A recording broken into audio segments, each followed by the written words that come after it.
Hi again, everyone. I'm Ollie Matthews. This is the Narcissistic Resistance. And this resistance video is sponsored by contribution from Book of Hours. And this is a video submission. But I'm going to play the audio and I'll put the link in the description box.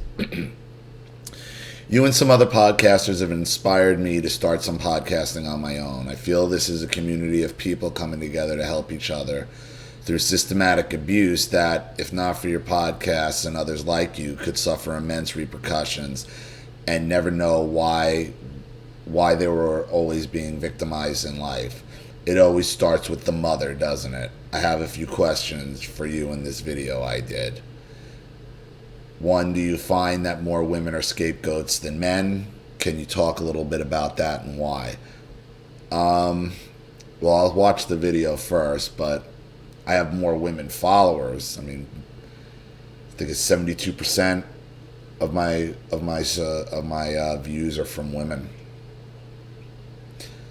My golden child brother and his wife have indicated they like to maintain a relationship with me. They say this as they're literally chauffeuring my narcissistic, psychopathic, game-playing mother around my part of the country, San Francisco. She lives in Florida.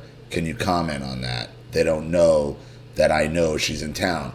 Well, if they gotta hide it from you that she's in town, then you need nothing to do with them.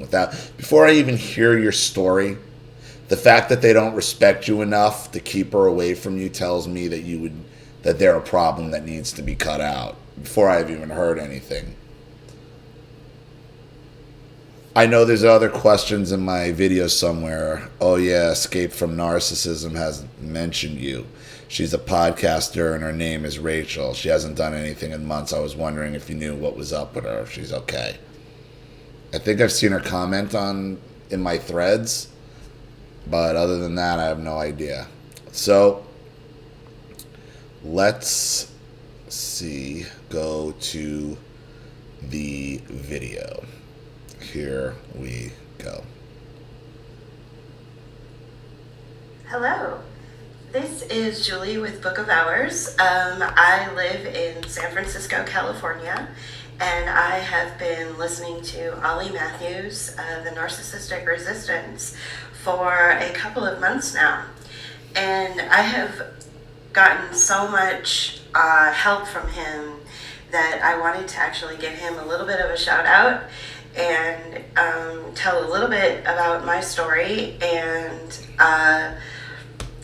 just, do a little bit of background. So Ollie, I came upon Ollie when I was starting to research narcissistic personality disorder a couple of months ago. The reason I was researching that was because about a year ago, I had mentioned to my family that I was going to be getting married in November. And so I got married a week ago.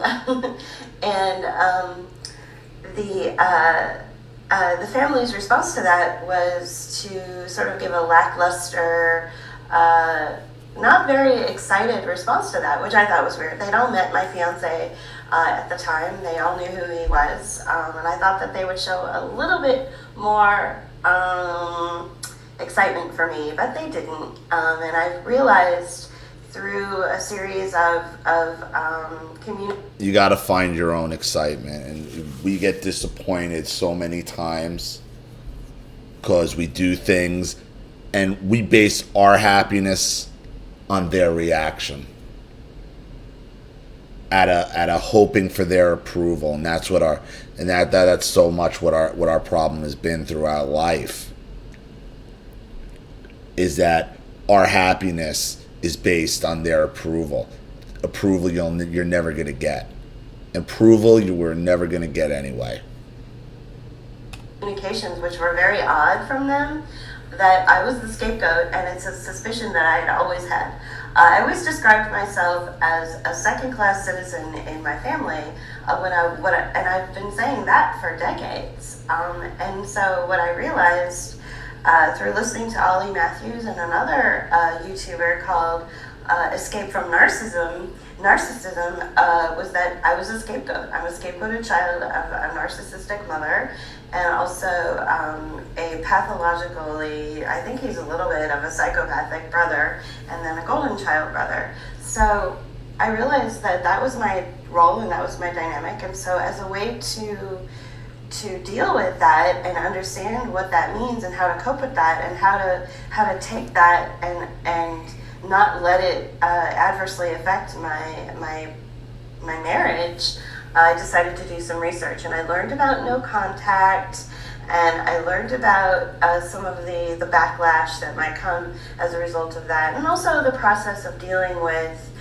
the role itself, and what that does to a person emotionally and psychologically. So I live in San Francisco, California.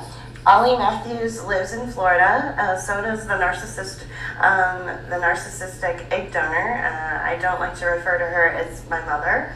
But I do have a few questions for Ollie. And so the first question I think I have for Ollie is a sort of a generic, general question, which is, in your opinion, do you find that most of the scapegoats and most of the victims of narcissistic family abuse are women?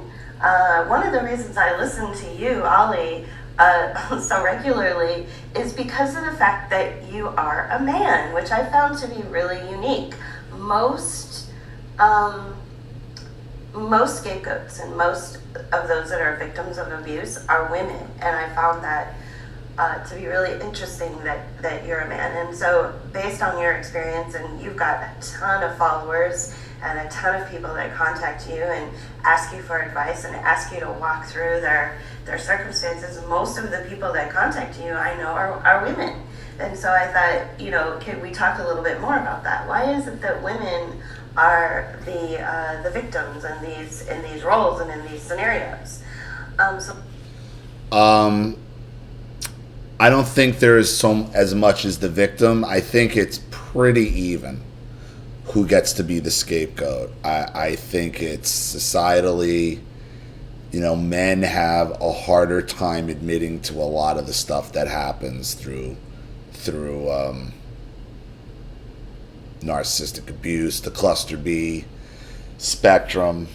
Men have a harder time admitting to sexual abuse, have a harder time admitting to physical abuse, all types of abuse, because men are supposed to, when you're boys, you're supposed to be strong, you're supposed to be tough, and you don't talk about this shit, and you don't air your dirty laundry, and all that stuff that has been, the other part of the male patriarchy that's never discussed, or this male privilege that's never discussed. Men also have much higher incarceration rates than women, have higher suicide rates than women, die sooner than women. Because they carry a lot of burden. Men carry a lot of burden. Societally, it's not, for a very long time, it wasn't acceptable for men to talk about this type of stuff, to admit sexual abuse or emotional abuse or, physical abuse. What do you mean? Everybody got hit. No, not like this, man. Not like this. So women, I think, are more prone to look for the help and to seek the help and seek the answers, and men, I think, are just more prone to bury it. There's just as many screwed up men out there as there are women. So, but yeah, the pattern is, like I said, it's over 70% of my views are from women to begin with. So that's obvious. But I have tons and tons, and I do have a lot of male followers. 70, it's still 28% to 32% men following, and that's a large portion. If you think about, when we were younger,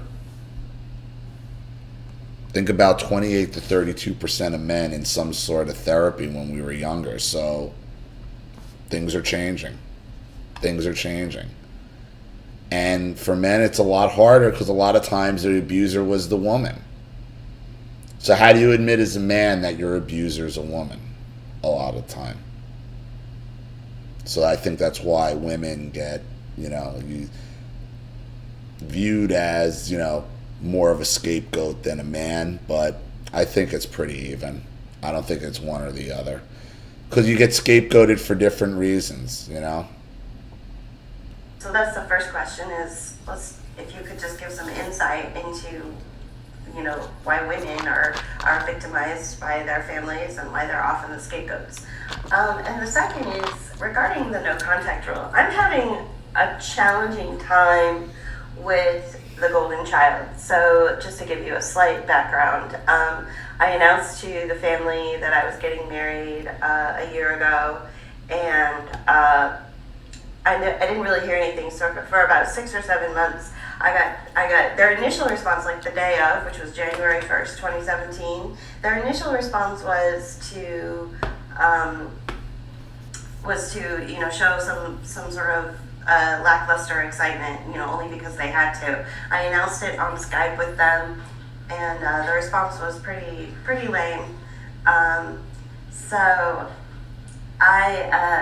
Then I waited 6 or 7 months to hear back from them to see if they were interested in actually participating in the wedding. My now husband and I had given lots of information. We had sent over emails and correspondence, indicating that this was our expectation. We're getting married. We would like you to be a part of it.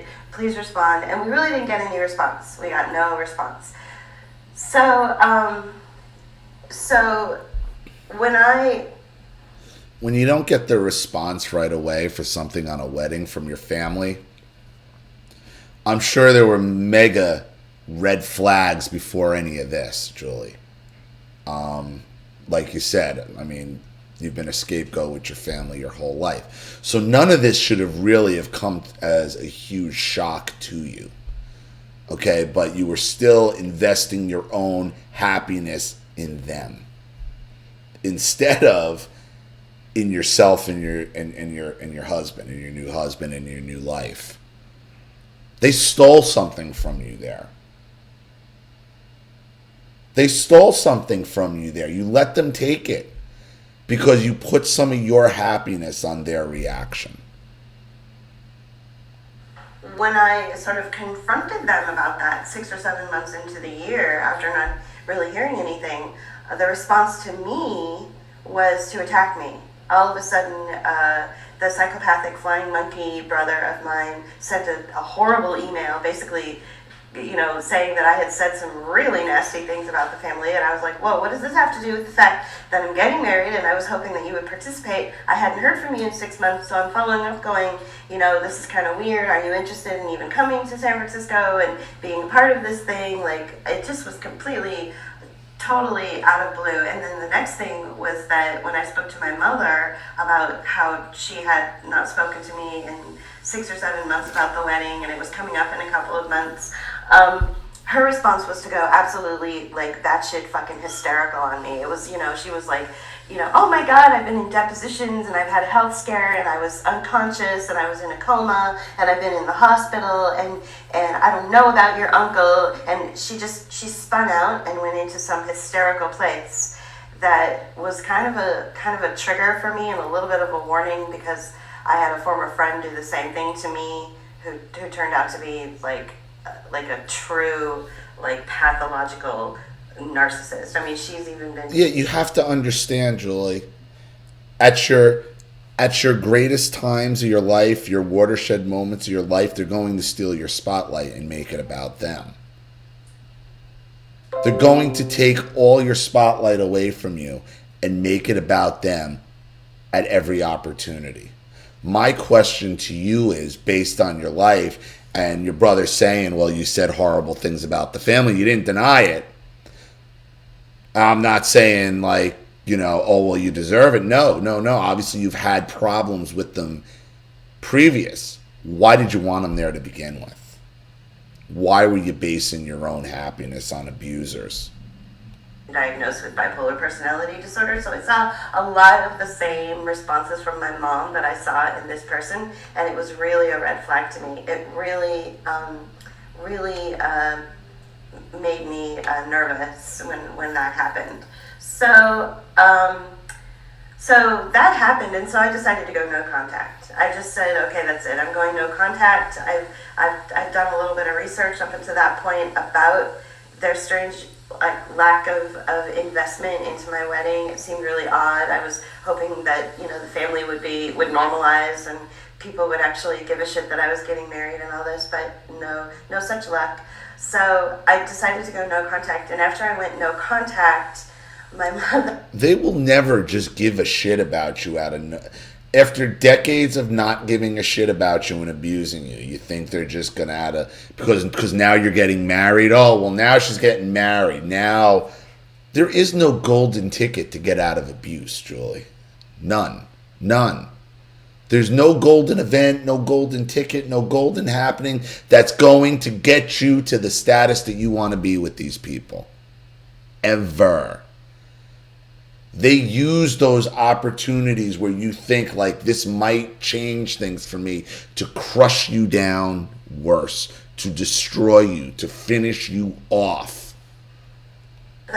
Changed her Facebook profile to show a picture of the golden child and his family as her face, like as the thing, like not the background picture, but as her actual profile. And then her background picture, she turned it black.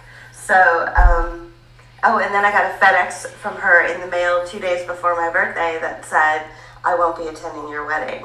So despite the fact that she had said that she would in the very beginning, and she sent the response card and did all the right things. So now I'm to the point where, so I'm reaching out to you to say that the golden child has indicated that he would like a relationship with me. And as we speak, like right now as I speak, he is chauffeuring the egg donor, narcissistic, psychopathic mother around San Francisco. She flew in from Florida. Okay, so here's what happens.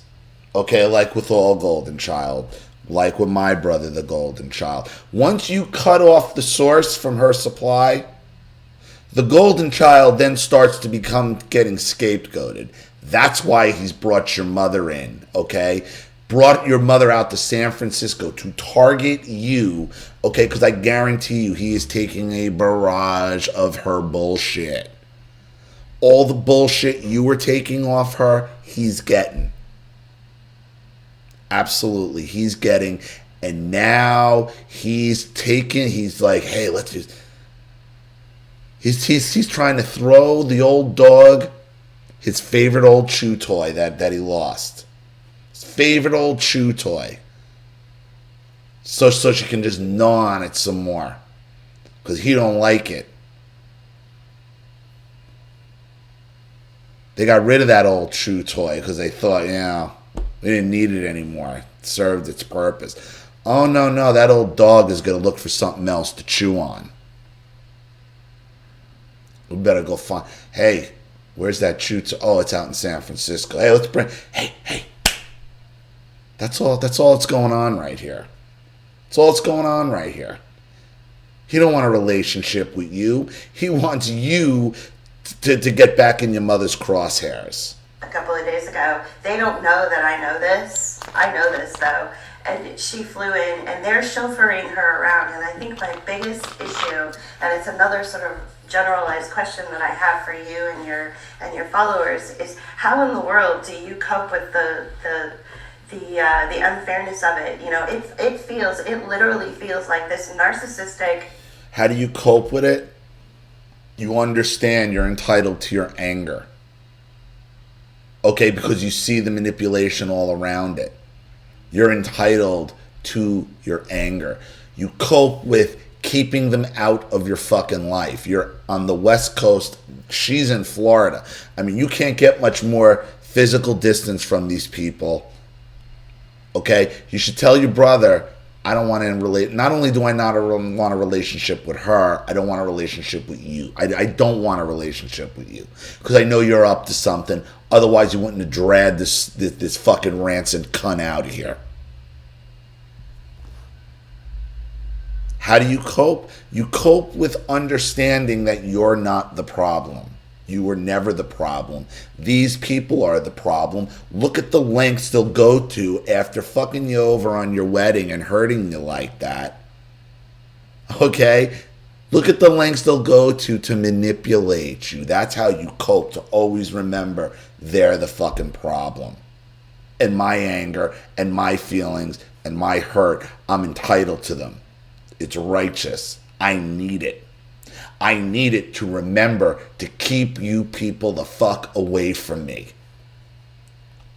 Like game playing, lying, psychopathic, abusive, egg donor who I've been forced to call my mother my whole life. It literally feels like she's being rewarded for her bad behavior. And, I had my golden child brother and his wife reach out to me and say, we know that you've gone public. Please don't talk about us anymore. You can go ahead and throw her under the bus anytime you want, but don't talk about us. And I'm just like, but if you're supporting her and you're chauffeuring her around the San Francisco Bay Area and keeping her from me, and you're lying to me about it, then why should I have a relationship with you? So they've made it apparent to me that they want to have a connection with my husband and me, because they have 4 kids, so I have 4 nieces and nephews with them. And, they want the nieces and nephews, I guess, to have a relationship with me, their aunt, and of course now their uncle. But my frustration is, why should I, when they're going to support bad behavior, when they're going to support this personality disorder that they've been chauffeuring around for the last couple of days, and of course, no one's reached out to me. In fact, nobody from my side of the family showed up on my wedding day. There was not one person on my side of the family on my actual wedding day where we had the ceremony. The very next day, we had a party, a wedding reception, and the golden child and his wife and their 4 kids did show up for that. And it was at that point that they had said, we'd like to come, but only if it won't make you uncomfortable. We want to be a part of this experience. We're sorry that we can't come on the day that you're actually getting married when the ceremony is taking place, but we would like to come for the wedding receptions. Wait a minute. So wait. So they'll come for the party, but not his sister's reception. Like, what are you, like, again, another telling you right there, like, it's his sister's wedding. You can't go to your sister, you can't make it to your sister's wedding? Now, understandably, it's the wedding and the reception's on 2 days, but, like, what the fuck? You're nothing but an inconvenience to them. He's setting you up for something with this woman. They live out there and he brought her. No, as long as you have anything to do with that woman, I'll have nothing to do with you. There is no middle ground, because you're talking to her. And she's going to be asking questions. And you're going to give her information. And he'll swear to God he's not. But he's absolutely going to do it, because they all do it. Because he's now going to become the black sheep. He will become the scapegoat. He already is. So they came for that, and it was okay. But it's definitely tense, because the way I see it is, if they are going to have a relationship with the psychopathic narcissist, and they are, not going to at least like put her on notice by saying, we know what you're really up to. And there's a whole lifetime of abuse. There's a whole lifetime of personality disorder. There's a whole lifetime of actively pitting the siblings against each other by her. So I don't need to go into that too much, but they're aware of it. They know it. And for them to chauffeur her around and reward her for, all of the toxic shit that she's pulled, to me, tells me that they've made their decision already, despite the fact that they gave lip service to the fact that they want to be in a relationship with me. So I'm going to put this out to you, and hopefully you will be able to sort of process it, and you can answer these couple of questions that I do have. And I'll make a small donation to you, because you've been so instrumental to me. All right, this is Julie. I'm with Book of Hours. I started the Book of Hours podcast with my husband to talk more about culture and politics and just current events and things like that. And then what I did is I created a couple of playlists one called Rage Against the Narcine, which talks about narcissistic personality disorder, and I just, I do live podcasts like everyone else does. I don't have nearly as many followers as you have. And I created something else called How Do You Solve a Problem Like Maria, which is specific incidences of the egg donor slash, mother that I have, and all of the shit that she's done like throughout my life. So I give little instances of it because I realize, and you can talk about this as well in your response, I realize that going no contact, a lot of what happens is suddenly all of the repressed memories of abuse from the past have surfaced up. So when you go no contact and you give yourself some breathing room and you turn your back on your abuser, suddenly all of the shit that they've done to you since your entire life, it suddenly comes into the forefront of your mind. So rather than attack her with it and reach out to her, which doesn't do any good because she doesn't have any accountability, she's a psychopath, she doesn't feel remorse, rather than do that, I process it through something like this, like a live feed or a video, which I then share to other scapegoats who have been victimized by the narcissist in their lives. So this is definitely a community of people. You're part of the community. As far as I'm concerned, you're heading the community. And I think the third question I have, which you probably don't know, is Rachel from Escape from Narcissism had to move to Barcelona to get away from her narcissistic abusive parents. She's the one that actually mentioned you. You should look her up. She hasn't done a podcast in like 4 or 5 months, and I'm Okay. Yeah, like I said, I don't know what happened with Rachel. I know who she is, but I don't know. I think I've seen her commenting in the comment section not too long ago. So I believe she's around. Now, as far as your family goes, it doesn't sound like you should be keeping anyone in your life.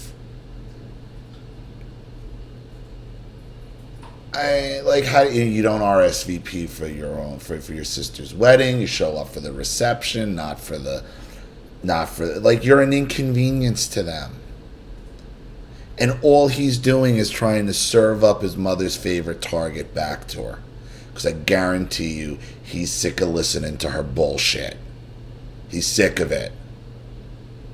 Even though she's in Florida and I guess he's out on the West Coast with you, he's sick of it. And obviously they all want something from her. I don't know if she's well off, if they're hanging in for a will. I mean, they're not going to give up her anytime soon. Who does a relationship with him benefit? Does it benefit him or does it benefit you? I think it's probably going to benefit him because then he can get information to your mother about you. He can serve you up and turn you back into the black sheep. Run. So I hope that helps. Thank you so much for your contribution and thank you for your questions and story. I really appreciate it.